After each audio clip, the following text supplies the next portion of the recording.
يقول هيه أو يقول ها يقول ها أو يقول هيه يقول لا لا أو يقول لا يقول لا أو يقول لا لا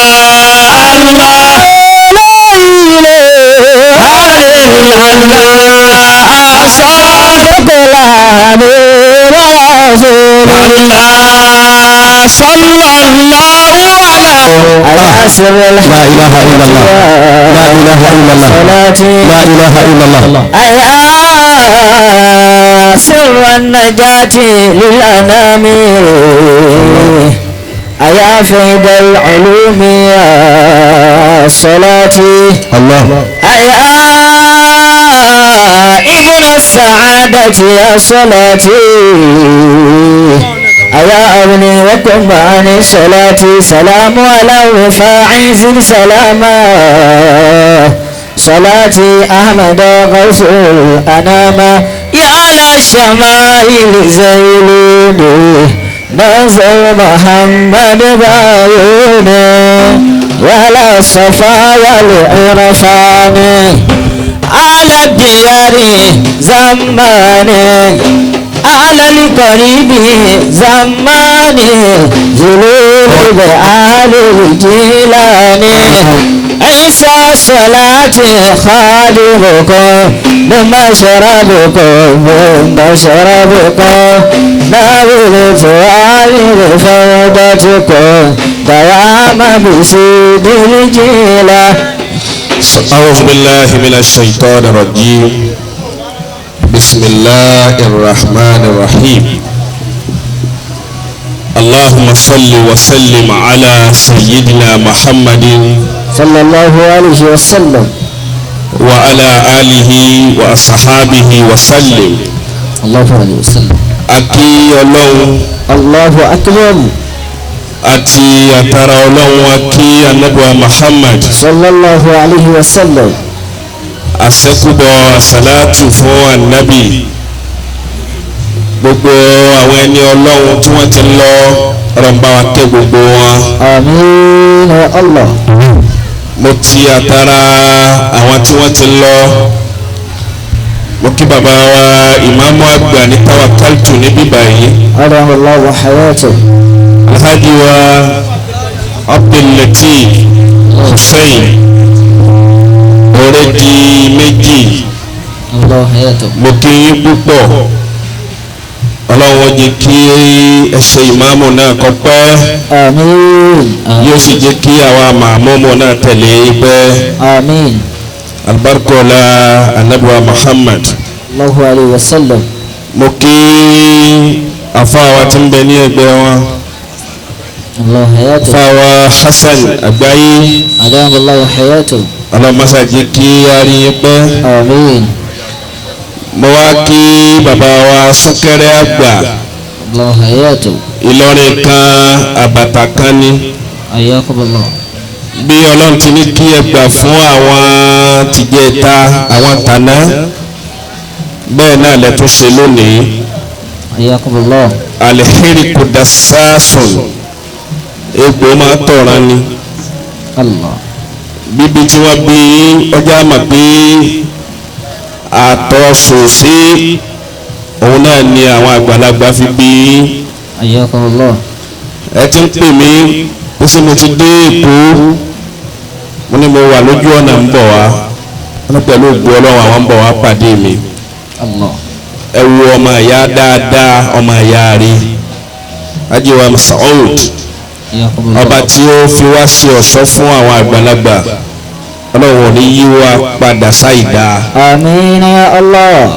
ẹjọ́ lápẹ́ sàmí fún wa torí ọlọ́run. àmín ya Allah.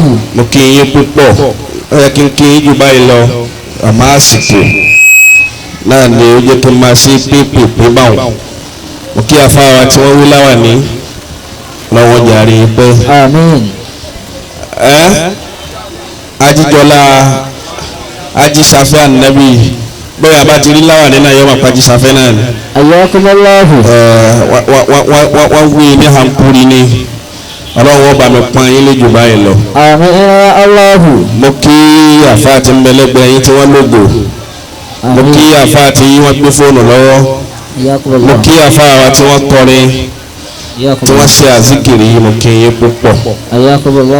mo kí bàbá wa olóyè mo kí ẹ̀yin náà. mo wá kí ìjọ Yorùbá Ànábì sallallahu alayhi wa sallam tí afáwa Abdulhafiz tí ó jẹ́ mísánná wọn. mo kí àfa púpọ̀. ọba tí ó ní kí eléyìí náà tó ṣe ọlọ́run ò ní jẹ́ kó jẹ́ àṣemọ fún yín àtàwa náà. àmín ya Allahu. ẹ dákun bí n bá ti ń ṣàdúrà ẹ jẹ́ a máa ṣe àmín. àmín ya Allahu. àbí èèwọ̀ làmí ládùúgbò wa lẹ́kọ̀ọ́ bí ni. àmín ya Allah. mo kí afa Abdulhafiz púpọ̀. gbogbo òye ìjẹta mi ò sí ní Nàìjíríà mo wà ní Lubnan. àmọ́ àníyàn àfáàdá torí mi ò rò pé mo lè tí ì dé. àmọ́ gbogbo ẹni tí bá pọ́n bàbá ẹni lé tó sì fẹ́ràn bàbá ẹni tó fẹ́ lè yọ ẹ̀mí ẹ̀ fún bàbá wa Amirul Jaysh. ìjọ tó ń tọ̀ wọ́n bá nídìí èèyàn àfi kéèyàn náà dáhùn tán yányán fún un. ìjọ tí bàbá Amirul Jaysh ti ṣaláìsí.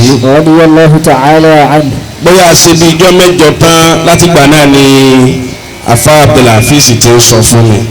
Allahu Akbar. fáwa Masoud wọ́n ń jẹ́rìí sí i. so làfà ti ń pè mí pé báyìí mo ní kọ́lọ́n kó bá wa fi sínú mísánù rẹ̀ kó ṣe. òun náà ló ti wá ṣe. so mo ti wá ọlọ́run sì ní kí n bẹ́yìn náà dáadáa. minni salamu ala man lastu ansahu wala yamilu lisani qattu dhikrahu wala yamilu lisani qattu dhikrahu. ọpẹ́ ni mo bá yín dún púpọ̀ ọpẹ́ náà kò ní di ìbànújẹ́. minni salamu ala man lastu ansahu. mo wá kí àwọn olólùfẹ́ mi tó ṣe wípé ìfẹ́ yẹn pọ̀ púpọ̀. minni salamu ala man lastu ansahu.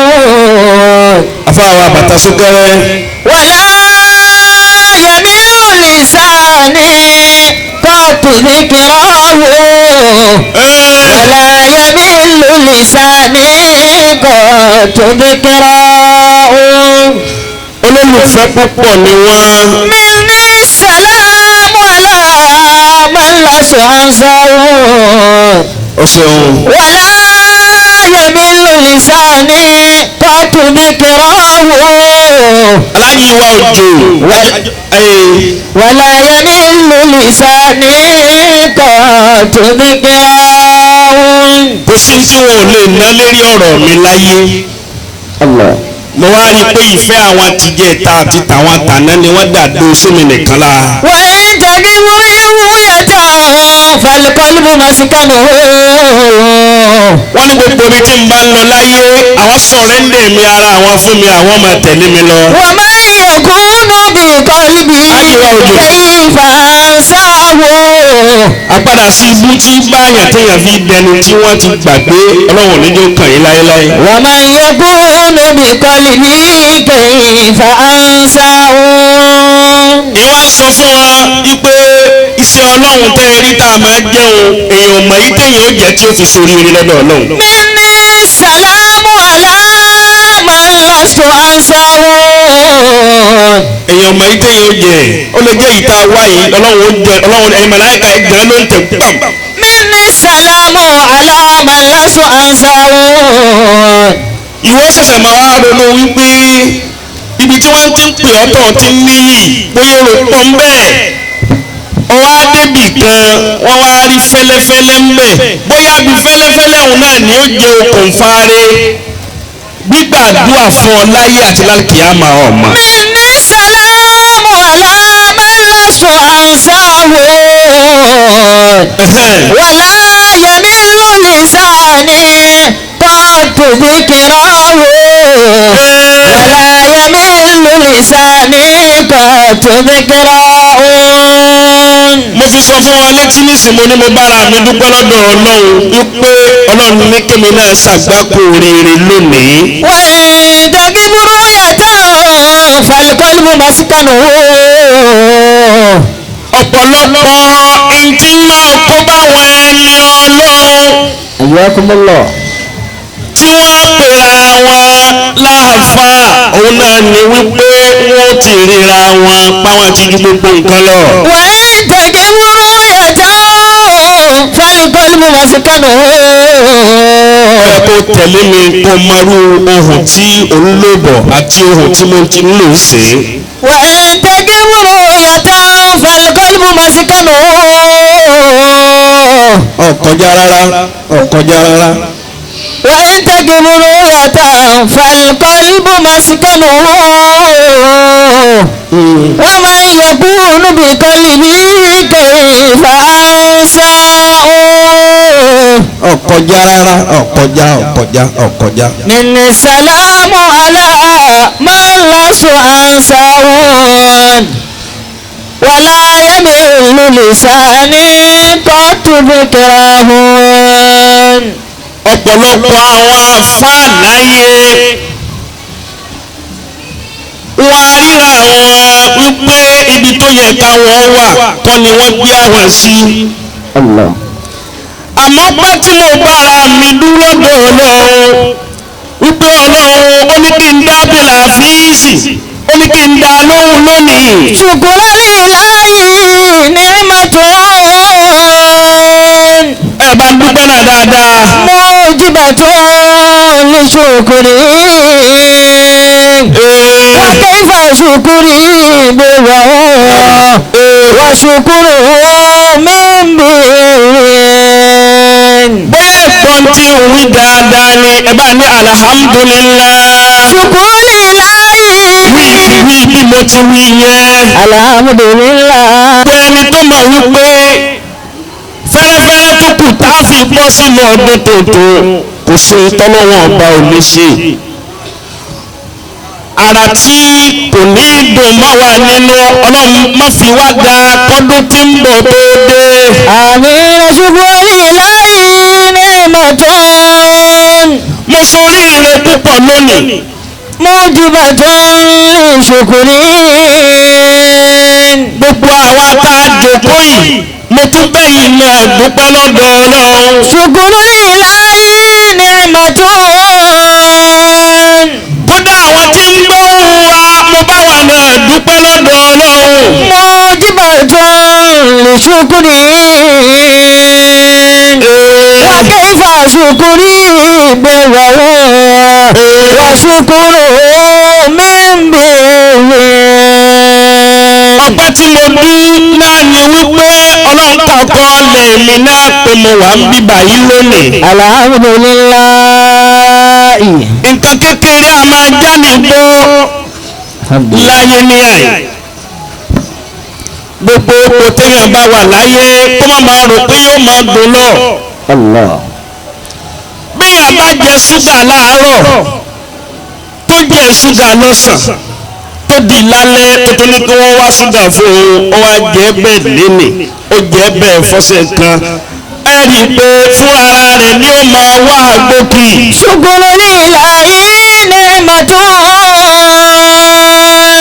ipò wo ló dé tó ráwà tí wọ́n jẹ́ aṣáájú rẹ̀ tó wá náwó sí wọn ṣàṣàṣà tó ń tẹ àwọn aṣáájú mọ́lẹ̀. ṣùkúrú líláyé ní mọ́tò. gbogbo kò téèyàn bá wà láyé kó rẹra rẹ̀ ńlẹ̀ ìrẹ́ra rẹ̀ ńlẹ̀ tó bá rẹra rẹ̀ ńlẹ̀ yẹn ọlọ́wọ́ ọba yóò máa wá fa ẹrù rẹ̀ tó rẹra rẹ̀ nílẹ̀ ọlọ́wọ́ máa fà á sókè. mo jìbà tó lè ṣòkòrè. wọ́n kẹ́ فشكري بالرؤوف وشكر من بر. gbogbo wa lónìí tá a bá mọ̀ pé a fẹ́ sọdún rẹ̀ a fẹ́ sọdún dáadáa wọn láṣẹ ọlọ́run tó ṣẹlẹ̀ láàyè yìí bá ń pariwo ọlọ́run lẹ́ẹ̀mẹ́ta pé Allahu akbar. Allahu akbar. ẹ wí dáadáa. Allahu akbar. Allahu akbar. Shukru lillahi ni'matun. bóyá mẹ́rin tí mo ní ẹgbẹ́ tóbi ni. Shukru lillahi ni'matun. Allahu gbogbo ẹni tí ń bẹ láyé wọ́n mọ̀ pé ó kọ yẹn kò tó bẹ́ẹ̀ èèyàn kan ò tó bẹ́ẹ̀ kó sọ Allahu láyé bí yẹn bá sọ Allahu ló kọ́ ọmọ bá bá sọ ọ́ láàárọ̀ ọmọ náà ní dọ̀sán. Allahu akbar la shabiha bimithlihi. ẹsẹ̀ ń bolo fún pọ́sí náà. Kullu li akabiri akaba likuwa.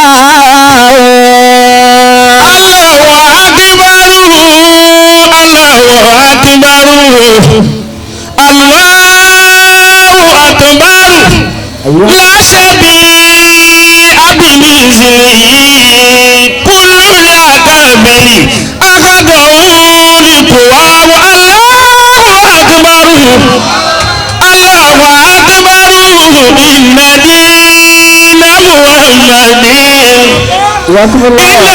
ìnàdínà muhammadin wakitabahu akawa mukila. Wakitabahu akawa mukila.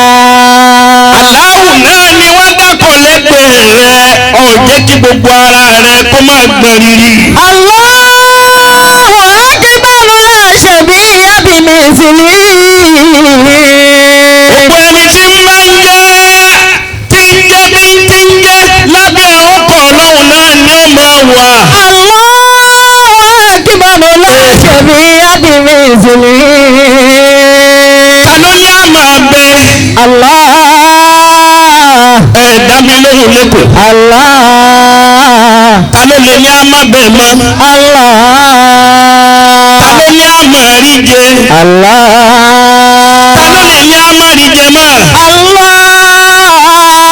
ta ló sọ wa títí di December yìí. Allah. ta ló lè ní àsọdún tuntun ní rọrùn. Allah. àìmáyé òjòrò tilẹ̀ ti mú àìmáyé òjòrò tilẹ̀ ti mú ọba tó kà ọ́ yẹ tó kà ọ́ sí bá ń pariwo ọlọ́run náà dáadáa. Allahu akbar la shabiha bimithlihi. Kullu li akabir akhadahu likuwa. gbogbo mọ̀tòmọ̀tò láyé wọ́n rẹ àwọn náà rẹ ìyá apá àwọn nílẹ̀ fọ́lọ́. Wa idha su'ilta man alladhi fi wasfihi kibru wa lam yulad faqul Allah.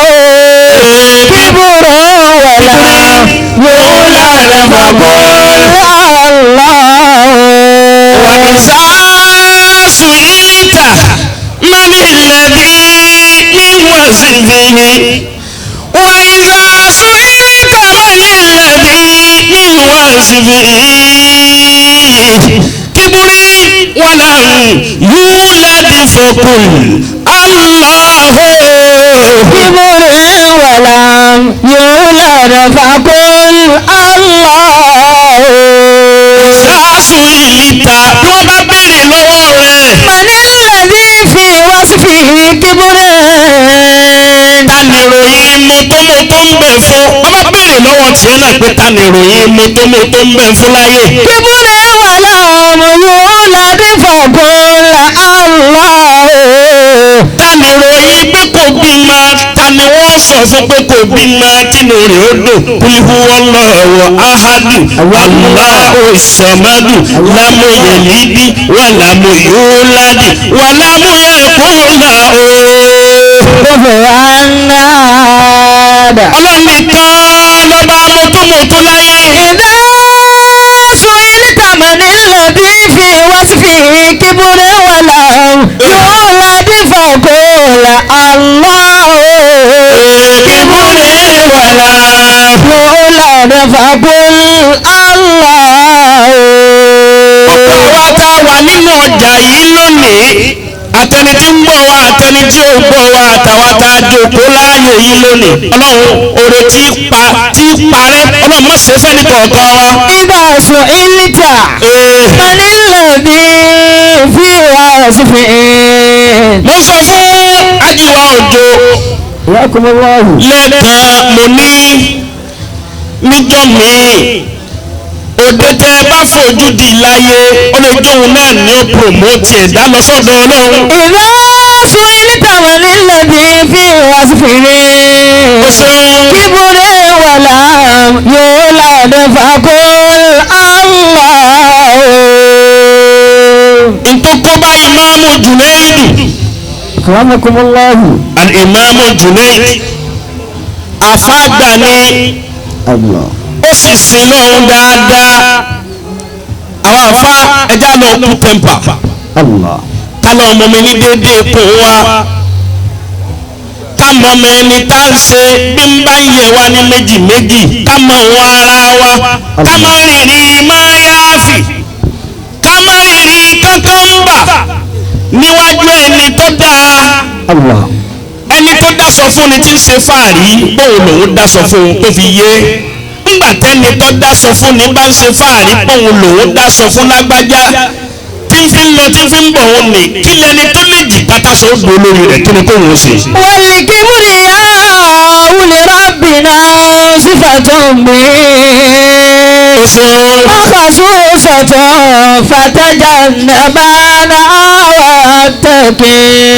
mo fi ní mo ṣoríire lónìí bóyá èyí tí mo wá yìí bóyá òun lọ́wọ́ fi sàánú èmi náà wájú ọlọ́run. إن التواضع من خصال المتقين. ẹ gbọ́dọ̀ ṣe nǹkan mi mọ́.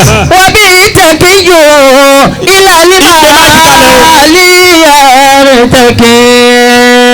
Al-Imamu Junaidu والله تعالى عنه. ẹ gbọ́ mi dáadáa. والله تعالى عنه. ó wá sùn níjọ́ kan Imamu Junaidu رضي الله تعالى عنه. ó wá lálàá pọ́jọ́ àlìkìyámà gbé ó lálàá pé wọ́n ní káwọn ẹni iná kó wọ́n máa lọ nù náà الله. ó lálàá pé káwọn ẹni àlìjánná kí wọ́n máa lọ àlìjánná. الله. Imamu Junaidu Al-Imamu Junaidu olóhùn wá rìnrìn máa yá fi gbọ̀ báyìí الله. ìrìn táǹkù olóhùn wá ń bọ̀ òun rìn bọ̀ òun lọ. àwọn màláíkà wá pàdé òun wọ́n ní kí ló dé yá Junaidu yá Junaidu yá Junaidu حياكم الله. ìwọ Junaidu kí ló dé tó rìnrìn máa yá fi bọ̀ lónìí. ó ní bẹ́ẹ̀ ni ó ní ẹ̀rọ wa tá ń bọ̀ gbogbo ntọ́lọ́ ní àṣẹ láyé lárí ṣe. الله. ẹ pariwo ọlọ́run. الله أكبر. ẹ pariwo ọlọ́run. الله أكبر لا شبيه بمثله. ó ní gbogbo ntọ́lọ́ ní àṣẹ láyé lárí ṣe. ó ní hajjajtu baytal haram sittina sana. الله. ó lé mi tẹ̀rí mo lọ Mákà mo lọ Mákà 60 times láyé. الله أكبر. bí wọ́n bá ń ka Mákà mi èmi èjì ẹ̀ta wọ́n ka 60 rẹ̀ tẹ̀mí Junaidu lọ Junaidu sọ bẹ́ẹ̀ fáwọn màláíkà ìgbẹ́jọ́ ìtọ́jú pé wọ́n máa rìnrìn máa yáàfì lónìí nù. أجدت بيتك الحرام. mo lọ Mákà mo tàwáàfù níbi ilẹ̀ Ọlọ́run ìtàwáàfù níbẹ̀ lọ́dọọdún mo lọ nígbà 60 ni mo fi lọ. أجدت بيتك الحرام 60 سنة. màláíkà bí tí ń wí fún màláíkà bẹ́ẹ̀ lọ́wọ́ ọba ń dá lóhùn wípé yá Junaidu yá Junaidu lámú akbalu minha wahida. يا جنيد لم أقبل منها واحدا. lóòótọ́ ló kówó jọ ló lóòótọ́ a sì rí ipò tàwáàfù lóòótọ́ ó wá sílé wa lóòótọ́ fún 60 years ló fi wá àmọ́ gbogbo nǹkan ọlọ́ọ̀ṣẹ́ lọ́dọọdún tó wà èmi ọlọ́run yìí gbá ájì ọ̀yọ̀ kan bẹ̀. lámú akíbalù mi ní ha wàhídà gbogbo ẹni ọlọ́run bá ń bẹ̀ lára rẹ̀ tó bá ń pariwo ọlọ́run. Allahu akíbalù láṣẹ mi ábìmí ìsìnlẹ̀. ìbẹ́nu àwa náà ẹlòmíì a máa tara rẹ̀ yóò ní mọ́kà mi di 30 báyìí. bí n bá sọ mọ́kà tí ń múra tí mo lọ tí n bá kà ó ti deye báyìí ta ló sọ fún ọpọlọ ń gbà. Allahu akíbalù láṣẹ mi ábìmí ìsìnlẹ̀. kúlù ní àká bìrì àkàdọ̀ líkùwà. gbogbo ẹni ọlọ́run bẹ lára rẹ̀ tó sì fẹ́ sọ̀dún dáadáa bá yẹ bọ́ ànábì lẹ́ẹ̀mẹ́ta. sallallahu alayhi wa sallam. sallallahu alayhi wa sallam. sallallahu alayhi wa sallam. ara rẹ̀ títí balẹ̀.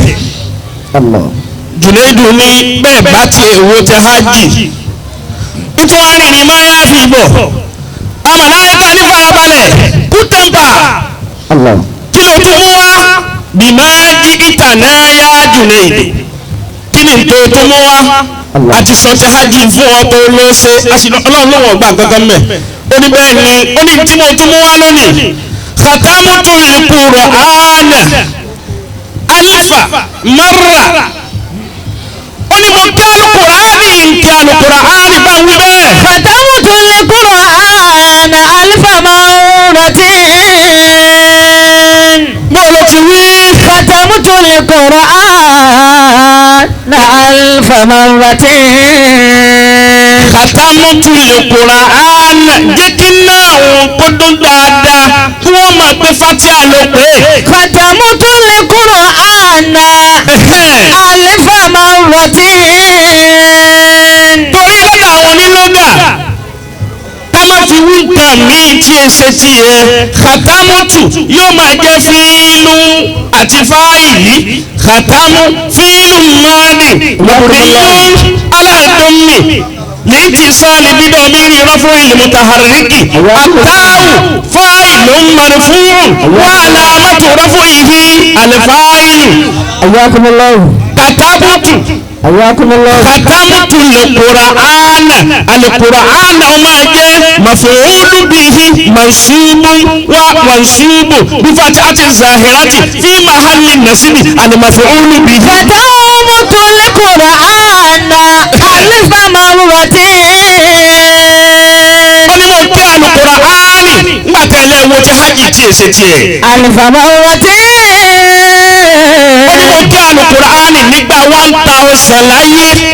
ألف مرتين. ní wọ́n yan níwájú àwọn màláíkà lẹ́ẹ̀kan náà ọlọ́run tún gbọ́ ọlọ́run ní yá Junaidu yá Junaidu yá Junaidu ọlọ́run ní yá Junaidu yá Junaidu lọ́mọ àkàbálù mi ní hawa ìdán. يا جنيد يا جنيد. ọlọ́run ní yá Junaidu ẹnu rẹ̀ rẹ̀ lákọ̀ọ́lákọ̀ púpọ̀ sáà tó lẹ́nu pàmọ́kú nígbì odò. يا جنيد لم أقبل منها واحدا. ẹ dá mi lóhùn sọ́tọ́ lẹ́nu pàmọ́kú nígbì odò. لم أقبل. bó tilẹ̀ òkú pàmọ́ tóbi tó ṣe bá wọlé. يا جنيد. bó sì tilẹ̀ òlẹ̀ kígbìn ó kéré tó ṣe bẹ́ẹ̀ rẹ ni. يا جنيد. sáwa kọ́lẹ́nu àwọn kọ́lẹ́rọ̀ odò. يا جنيد لم. yá Junaidu yá Junaidu yá Junaidu yá Junaidu lam akbadu minha wahida. èmi ọlọ́run yìí gba kúránì ọ̀yọ̀ kan ní gbogbo 1000 tó lọ́ọ̀ sí. لم أقبل منها واحدا. lára rẹ̀ bá balẹ̀ bíi kánsẹ́lọ̀ tí ò wọlé ọba fìdí rẹ̀ mi. amàláìka tún béèrè lọ́wọ́ rẹ̀ kìdí máa ń jí ìtànà yá Junaid kí ló mú wá sẹ́. بما جئتنا يا جنيد. Junaidu ṣẹ̀ṣẹ̀ wá ní ìmú kankan wá jíìtùkà bí àfòríkà jíìtùkà bí àfòríkà ìtí mo mú wá nísì ìmú kankan wá mọ́ nígbà tí mo mú wájì wá tí ò ṣe tí mo mú kùránì náà wá bí n bá tó wá ní tó máa sọ̀rọ̀ wájú rí ọlọ́run bí n pè máa ti ń ṣe ni n tí mo wá bá wá nísìn ìyọ́nú rẹ àtàforíjì rẹ mo bá wá. Allahu akbar láṣẹ bí ábìrì ìsìlẹ̀. ọlọ́run ló mọ̀ yín òun wí tẹ́lẹ̀. Kúlùlẹ̀ àkábìrì. mo sọ̀kọ níwájú èmi ọlọ́run. Akádọ̀ oníkù wá. mo wá jásí pé ìyọ́nú mi ló bá wáyé ọ̀dà nísìn kọ́dígà fárítù lákà èmi ọlọ́run sì forí gbogbo ẹ̀ṣẹ̀ tó ọ̀sẹ̀ mo sì forí rẹ̀ jìn ọ́. Wà ìdá fún ìlú tàmánì lẹ́bí fi wá sí fi. ó ṣeun. Kíbùrú wàlá. yóò lànà fọ́kọ́ bó ti tají nu bíjùlẹ̀ ìlú ti tají ó wá ní pàlà lòun ńlá ó ní àṣà àgbọ̀dọ̀ gbọ́kànlé gbogbo ń ta aṣọ pa ṣe láyé àṣọlọ́wọ́n ọba nìkan ló mẹni tí ó san lẹ́sàn dáadáa tó ṣe láyé. Allahu akbar inna dina Muhammadin. ẹni tí wọ́n fojú di tó fojú wò pé ta lélẹ́yìí ó lè jẹ́ pé òun náà lọ́wọ́ tìjú rẹ̀ máyé la ọ̀mà. Inna dina Muhammadin. àwọn máa rò pé àáfàá ní ń bọ̀ yìí ṣéwù ńlá ní ń bọ̀ yìí kútùbù ní ń bọ̀ yìí gáúsù ní ń bọ̀ yìí kíníkà ní ń bọ̀ yìí. bẹ́ẹ̀ bá sì dọ́dọ̀ ọlọ́run ẹni pé kòlòfò ló wà níwájú ọlọ́run. Allahu akbar inna dina Muhammadin. àwọn àáfàá táyé tòní àti kàmọ́tò bẹ̀m̀bẹ̀ àkàkùn wàlí. Allah. àkàkàkọ́lé bẹ̀m̀bẹ̀ àkàkùn wàlí. Allah. káwàsọ bẹ̀m̀bẹ̀ káwéláwà ní kádéfìlà káwọ bàtà kámọ́ra jẹgbẹ́ wa lọ àti kákó wàlí ibo tí ó fòlí tí ó wòlí ń fòlí. Inna dina Muhammadin. bí wàá fà bá lọ kọ́lé ńláńlá kan àbọ̀ ọ̀ra mọ́tò ńláńlá kan ibo tó wọ̀n tiẹ̀ kírun rí nǹkan tóun náà ń kọ́lé ńláńlá ṣé wòlíì náà làá gbòun náà ni. Allahu akbar inna dina Muhammadin. ẹ sì máa wẹ lòmí yóò jòkó pọ́lọ́ rẹ̀ ó lè wé láwa ní kékeré tí gbogbo aṣọ tún ya kó ya aláìmọye ọ̀nà ẹ sì máa fojú wo òkúta lélẹ́yìí kódà ó tún lè máa jákun nímú. bẹ́ẹ̀ tó bá pe ọlọ́run láàrin ìṣẹ́jú kan ọlọ́run pọ̀ ju tẹni tí ń gbé jíìpù ńláńlá bọ̀ lọ. Allahu akbar inna dina Muhammadin. mo fi ní mo sórí ire lónìí. Wa kitabu. gbogbo àwọn tọ́lọ̀ ní kí n fojú kan lónìí. ẹ wo bàbá wa ìmáàmù. Ayakumullahu. ẹ wò ó látàìmọye ọdún yìí wọ́n máa kà wọ́n kì í tasùbá wọ́n kì í tàyílà wọ́n kì í tàlásàrì wọ́n kì í magiribi wọ́n kì í ìṣáyì ibi tẹ́lẹ̀ mi ti ń pera rẹ̀ ní ṣéèkì èébú Allah. tí ń lárùn láre. Inna dina Muhammadin. níbi tẹ́lẹ̀ mi ti ń pera rẹ̀ ní wòlíì ibú tí ó ní ìgbó ni tìrún ti jẹ́ àwa gbèrò bàbá rẹ̀ gan ìkóbẹ̀ kó sọ pé ògbèrò kátó bàbá rẹ̀. Wal kibriya'u li rabbina sifatun bihi. Fakasutatun fatajannabana wattaqin. Ànábì Muhammad fi kú.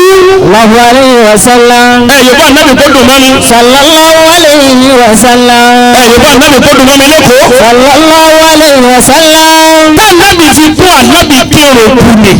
Allah. ànábì Muhammad kírun kú ni. Idha ma shi'ta fi ad-daraini tasa'adda. Fakaththir bi salati ala Muhammad. Fakaththir bi salati ala Muhammad. ibi tó lọ yẹn ẹni bá dákọ̀ ànábì lẹ́gbẹ̀ẹ́ rẹ̀ tó kápá sílẹ̀. Sallallahu alayhi wa sallam. bá a bá fẹ́ sọdún tuntun dáadáa ná sókè dáadáa kó fi dúpẹ́ fọlọ́run báyìí. Idha ma shi'ta fi ad-daraini tasa'adda. ó dájú mọ́ fà á dáadáa ìsámá ṣíta fi dáre tẹ́sà fàkàfẹ́rẹ́ bí sọlá tí àlá Muhammad. Fakaththir bi salati ala Muhammad. wàlá sọ́mú yẹsíwò wàlá sàlátù máa tàràkà sọ̀látà àlá Muhammad. Liman taraka salata ala Muhammad. ẹ̀kọ́ tá nàbí Muhammad wí. sallallahu alaihi wasallam. ẹ̀kọ́ olùkọ́ níbi dáadáa. sallallahu alaihi wasallam. alábì ní man nasiya salata alayya akhata tariqa aljanna. idha ma shi'ta fi daraini tasa'ada. man nasiya salata alayya ẹni bá gbàgbé láti ṣe sàlátù fún mi ànábì. sallallahu alaihi wasallam. ànábì gan ló wí ó ní man nasiya salata alayya ẹni bá gbàgbé láti ṣe sàlátù fún mi ànábì akhata tariqa aljanna yóò sì ṣìnà ojú ọ̀nà àlìjánà kò ní mọ̀nà tí ó gbà wọ́n bẹ̀. wala sawmu yasi'u wala salatu. sọ̀rọ̀ ayakumullah. wàlá sọ̀rọ̀ yẹsí wàlá sàlátù tàràkà sàlátà liman taraka salata ala Muhammad. ẹbí náà ní ń dákọ̀ nínú yín wá ń dùn síwáyé. fala sawmu yasi'u wala salatu. bí a bá dákọ̀ sí ọlọ́run dáadáa bí a bá dákọ̀ ànábì dáadáa yóò sọ ọdún tuntun pẹ̀lú ògùn ọlọ́run. fala sawmu yasi'u wala salatu. ahlan wa sahlan ahlan wa sahlan. liman taraka salata ala Muhammad. liman taraka salata ala Muhammad. bẹ́ẹ̀ bá dé mọ́tà mo ṣẹ̀ṣẹ̀ dé láti umura ní jẹ̀ta ni. ayakumullah. mo pa lògùnánà mo gbà á lọ sí umura. Allah. wọ́n ní parọ́ tẹ́lẹ̀ parọ́ kí wọ́n já ọ nínú ẹni tá a jọ pàdé ní umura òun ni àfa wa àlàádàbí. fala sawmu yasi'u wala salatu. liman taraka salata ala Muhammad. liman taraka salata ala Muhammad. àwọn àtọ́pẹ̀ mi lábẹ́kúta Allah. ó sì tún gbọ́dọ̀ dé sí Nàìjíríà ní ọjọ́ Jímọ̀ ni mo gbọ́dọ̀ dé sí Nàìjíríà omi kì í sì fẹ́ kí n ṣàdéhùn kí n má má déhùn sẹ́ Allah. ìmọ̀ ẹjẹ́ bànújẹ́ púpọ̀ fún mi mo wá sọ fún àfáà mo ní gbogbo ẹni tí wọ́n bá kéèjì tíkẹ́ẹ̀tì mo fẹ́ lọ kéèjì tíkẹ́ẹ̀tì ayakumullah. àwa kú láti Mákà àwa lọ sí Jẹ́dà àfihàn olè náà ayakumullah. àwa lọ sí Jẹ́dà ńgbà àwa dé Jẹ́dà wọ́n léye báyìí ni mo ní gbogbo nǹkan lọ bò níbi ìtẹ́rí kọ́. fala sawmu yasi'u wala salatun. ẹrù ń bẹ́lẹ̀ ni ẹrù ń bẹ́lẹ̀. liman ẹ sábà wo síìtì gbogbo síìtì tí ń bá ń bẹ níbi fúláìtì ẹ wò ó fún mi ẹ wò ó mo fẹ́ fò mo fẹ́ fò. liman taraka salata ala Muhammad. àjọlọ pẹ̀lú kúlíkù ni. liman taraka salata ala Muhammad. àwa ṣe wàhálà náà púpọ̀ àmọ́ náà rí i pé a gbìyànjú àbá múlíkù ní owó tẹ́ ẹ fẹ́ náà yìí pọ̀ àmọ́ àrí síìtì ń jọ náà. ala la ilaha illallah wa Allah. àjọ wa dé ni àjọ dé ni àjọ dé. Muhammadu ya Rasulallahi Allah. níbi ìfẹ́ ó ṣe ọlọ́run níbi ìfẹ́ ànábì wa Muhammadu. Muhammadu ya. gbogbo ẹni bá wà mọ̀ pé fẹ́rẹ́fẹ́rẹ́ tó kù tó fi sọdún yìí òun fẹ́ sọdún dáadáa yorùbá ànábì náà lẹ́ẹ̀mẹ́ta kéré. sallallahu alayhi wa sallam. sallallahu alayhi wa sallam. sallallahu alayhi wa sallam taslima. gbogbo àwa tá a jẹ́ ọlọ́jà tá a wà ní bíbà yìí. ayakumullahu. gbogbo ti ń jẹ́rẹ̀ ẹ̀kọ́ ọlọ́run ló lè jìnà sí wa. amiina ya Allah. ẹ̀rí báwọn yẹn ti sàmì jákujáku. amiina. gbogbo ti ń jẹ́rẹ̀ àgbákò ọlọ́run má jẹ́ ó tẹ̀lé wa wọnú ọdún tuntun.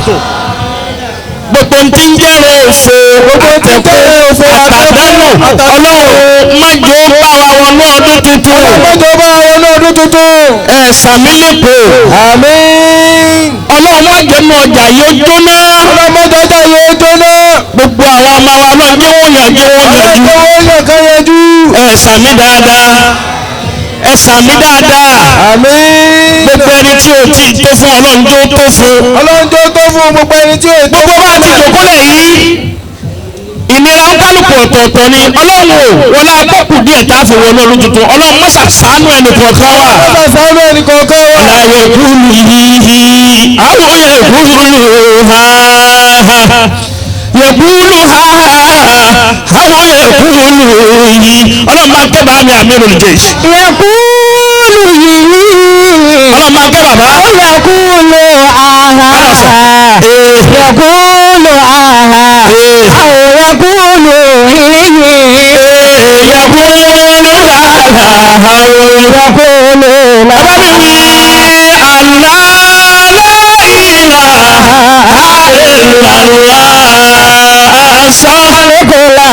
bí wọn náà bá ní tó fẹ́ gbà lọ́wọ́ ọlọ́run dìde sókè pé wá tẹ́wọ́ kẹ́lìmà náà láàmà wí a máa fi béèrè níta bá fẹ́ lọ́dọ̀ ọlọ́run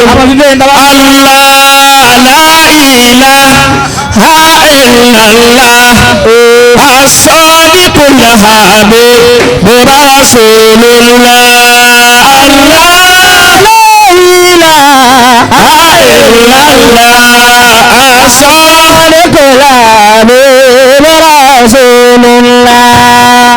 yẹ̀kúlù híhì àwọn yẹ̀kúlù háhá yẹ̀kúlù háhá àwọn yẹ̀kúlù híhì yẹ̀kúlù láàlá àwọn yẹ̀kúlù láhá yẹ̀kúlù láhá yẹ̀kúlù láàlá يا حبيبي يا محمد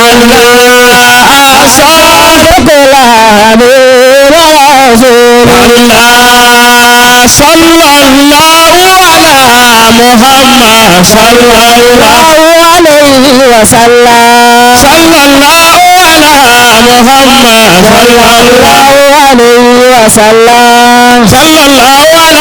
محمد صلى الله عليه وسلم صلى الله على محمد صلى الله عليه وسلم يا حبيبي يا محمد صلى الله عليه وسلم يا حبيبي يا محمد صلى الله عليه وسلم صلى الله على محمد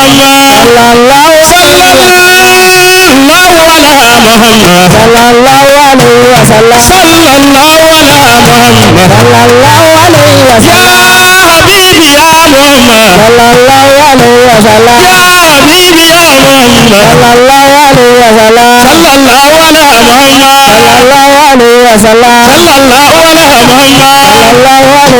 صلى الله على محمد صلى الله عليه وسلم لا إله إلا الله محمد رسول الله لا إله إلا الله محمد رسول الله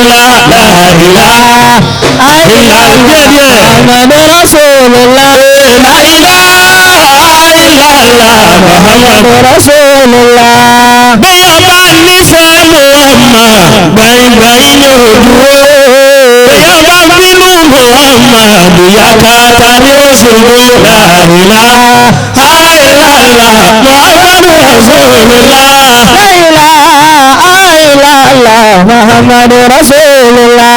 àní bí ọba nífẹ̀ẹ́ Muhammad ló fẹ́ kọ́lé yóò rí bọ́ ọba nífẹ̀ẹ́ Muhammad ló fẹ́ kọ́lé yóò rí bọ́ ọba bínú Muhammad ilé pákó ní ọmọ gbé láìlá àìlàlà Muhammad rasulullah láìlá àìlàlà Muhammad rasulullah. àní bí ọba nífẹ̀ẹ́ Muhammad ló fẹ́ jẹun yóò máa jẹ bí à ń jẹ chicken bí à ń jẹ sàláàdì yóò jẹ gidi ní ó máa jẹ ọba bínú Muhammad sọ̀kú dalẹ̀ ní ó jẹ̀kú láìlá àìlàlà Muhammad rasulullah láìlá àìlàlà Muhammad rasulullah láìlá àìlàlà láìlá àìlàlà láìlá àìlàlà láìlá àìlàlà láìlá ẹ bàbá ní ìlú lóko yìí láìlá láìlá ẹ bàbá ní ìlú lóko yìí láìlá ẹni sallallahu alayhi wa sallam sallallahu alayhi wa sallam sallallahu alayhi wa sallam sallallahu alayhi wa sallam ọlọ́wọ́ aláìní tẹ́mi náà ṣe yìí ọlọ́wọ́ aláìní náà sọ yìí. gbogbo tí ń jẹ́ bànújẹ́ tiwa náà. gbogbo tí jẹ́ ìbànújẹ́ wa náà. ọlọ́run kó sọ ọ́ di dùnú. ọlọ́run kó sọ ọ́ di dùnú. kó má pẹ́ nìkan tí ò ní mú sàárà rẹ̀ wáyà. kó má pẹ́ nìkan tí ò ní mú sàárà rẹ̀ déyà yìí. bá a ti pọ̀ tó yìí. ẹni ó bá tètè gbéyà yìí. ẹni tó bá dúró déyà yìí. àdúrà rẹ̀ ó kọ́kọ́ gbà. àdúrà rẹ̀ ó kọ́kọ́ gbà. látọ̀rí mísọ́nà. látọ̀rí mísọ́nà. salatullahi dawman alayka ya Muhammad. salamullahi dawman alayka ya Mustafa. Allahumma salli ala sayyidina Muhammad wa alihi wa sahbihi. sallimu taslima. Allahumma salli ala sayyidina Muhammad wa alihi wa sahbihi wa sallimu taslima. Allahumma salli ala sayyidina Muhammad wa alihi wa wa sallimu taslima.